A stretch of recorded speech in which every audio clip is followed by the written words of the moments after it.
Hello friends, welcome to the Nursing Glow. Today we discuss about hyperparathyroidism.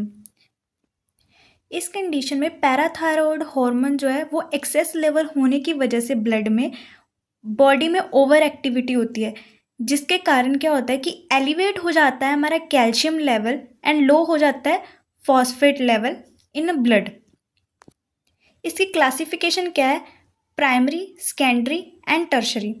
Primary condition में क्या देखा जाता है कि जो कैल्शियम लेवल है वो इंटरप्ट और पीटीएच है दोनों इंटरप्ट कर देते हैं एक दूसरे को, जो कि बेसिकली कॉमन है वुमेन्स के अंदर देखने को मिल जाती है।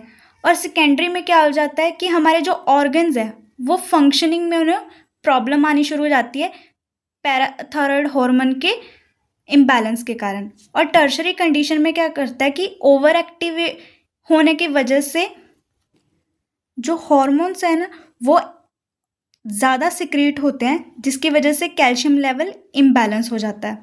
नेक्स्ट, इसकी इटियोलॉजी क्या है? सबसे ज़्यादा किन पेशेंट्स में देखी जाती है?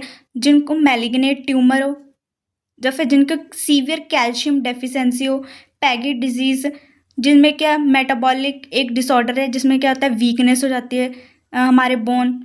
और उसके बाद ट्रांसप्लांट, जिनको रीनल ट्रांसप्लांट हो रखा होता है।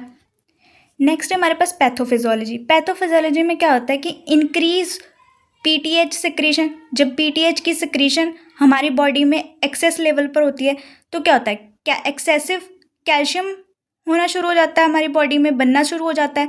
जब कैल्शियम रिलीज होता है हमारी बॉडी में एंड फॉस्फेट जो कि रिलीज होता है हमारे ब्लड में, उस किडनी क्या करती है कि ऑब्जर्व कर लेती है कैल्शियम को और एक्सक्रीट कर देती है फॉस्फेट को, जिसकी वजह से सीरम कैल्शियम लेवल इंक्रीज हो जाता है हमारी बॉडी में और डिक्रीज क्या हो जाता है, फॉस्फेट। उस कंडीशन को हाइपरकैल्सीमिया बोलते हैं। एक्सेसिव कैल्शियम जब हमारी बॉडी में हो जाता है उसकी वजह से हमें कौन सी दिक्कत आती है, हमारी बॉडी में स्टोन्स बनने शुरू हो जाते हैं, जिस कैल्सिफिकेशन प्रोडक्शन होनी शुरू हो जाती है, किडनी स्टोन बन जाते हैं। नेक्स्ट है उसके बाद बोन डीमिनरलाइजेशन हो जाती है। बोन डीमिनरलाइजेशन का मतलब क्या है कि फ्रैक्चर, मोस्ट ऑफ प्रोबेबली देखा जाता है कि फ्रैक्चर हो जाते हैं, बोन्स पेन होते हैं, पैगी डिजीज़ देखी जाती है। पीटीएच के कारण ये सब प्रॉब्लम्स अक्कर होनी शुरू हो जाती हैं।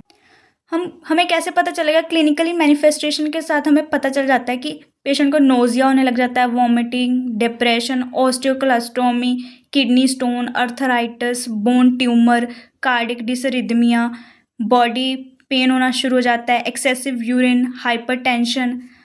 और हम डायग्नोस्ट कैसे कर सकते हैं? असेसमेंट, फर्स्ट तो हमें पेशेंट की असेसमेंट करनी होती है, जिसमें हमें फर्स्ट उसकी हिस्ट्री लो, फिजिकल एग्जामिन मैयर करो। नेक्स्ट है डायग्नोस्टिक टेस्ट कौन से होते हैं? सीटी स्कैन किया जाता है पेशेंट का, एमआरआई, यूरिन टेस्ट किया जाता है, रेडियोग्राफिक एग्जामिनेशन, अल्ट्रासोनोग्राफी करवाई जाती है।